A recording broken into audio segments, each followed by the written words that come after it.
السلام عليكم، أنا معاكم عمرو مراد مهندس صوت ميكس وماستر. استكمالا للحلقات الخاصة بالمعالجة الصوتية. المرة دي هنتكلم على معلومة هي مهمة جدا جدا جدا، وهي فكرة السويت سبوت أو مثلث السويت سبوت داخل الغرفة بتاعتك. المثلث ده بيتغير من أوضة لأوضة على حسب المقاس أو المساحة بتاعة الغرفة. طب احنا ليه عاملين فيديو مخصوص عن مثلث السويت سبوت؟ لأنه في عملاء كتير قابلناها واحنا بنشتغل معاهم بنعمل المعالجة الصوتية اللي على الحوائط، وبعد كده نلاقيه بدأ يرص السيت اب بتاعه بشكل خاطئ. فبدأنا احنا ننبههم ونبلغهم ازاي يبدأوا يرصوا السيت اب بتاعهم، ونبدأ نوضح لهم معلومة سويت سبوت او مثلث السويت سبوت. مثلث السويت سبوت هو مثلث متساوي الاضلاع ما بيني انا كمهندس صوت وما بين السبيكرز او الاستوديو مونيتور السماعتين بتوعي. يعني المسافه اللي ما بين السماعتين هي المسافه اللي ما بين السماعه اليمين وودني والسماعه الشمال وودني. ده بيساعدني على ايه؟ بيساعدني على اني اسمع صح. طب هل ده معناه ان انا داخل الاوضه بتاعتي في اي اوضه ارسم مثلث متساوي الاضلاع واشتغل؟ لا طبعا. اللي بيحصل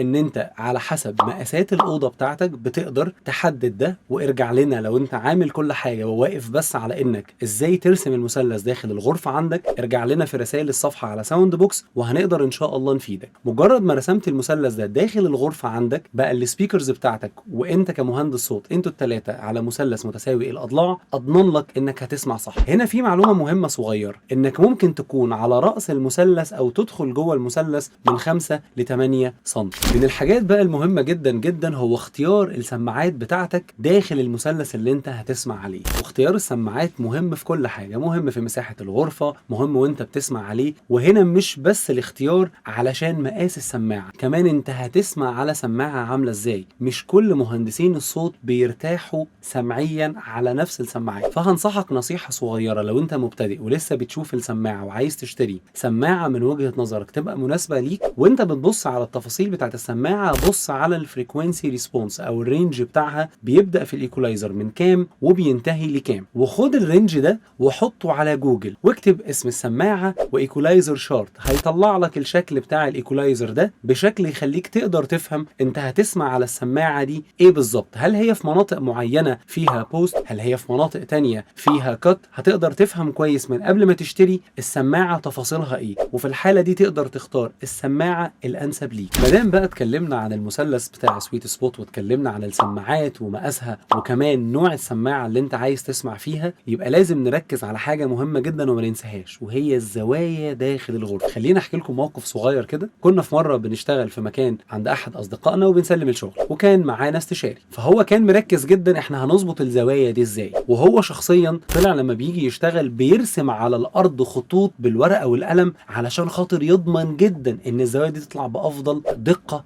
ممكنه. فعلشان كده انا كمان بقول لك خلي بالك وانت شغال وبترسم المثلث ده ان انت تطلع المثلث ده بافضل دقه ممكنه. وزي ما قلنا ابعت لنا واحنا ان شاء الله هنساعدك ازاي ترسم مثلث السويت سبوت داخل الغرفه عندك علشان نقدر فعلا نساعدك انك تسمع صح. كنت معاكم عمرو مراد مهندس صوت ميكس وماستر. لو عندك اي سؤال يخص الاكوستكس وزي ما قلنا او المعالجه الصوتيه، تقدر ان انت تبعت لنا على رسائل الصفحه عندنا على ساوند بوكس، وان شاء الله هنرد عليك برد وافي وبسيط يقدر ان هو يفيدك ونبقى كلنا قادرين نسمع صح. اشوفكم ان شاء الله على خير الفيديو اللي جاي.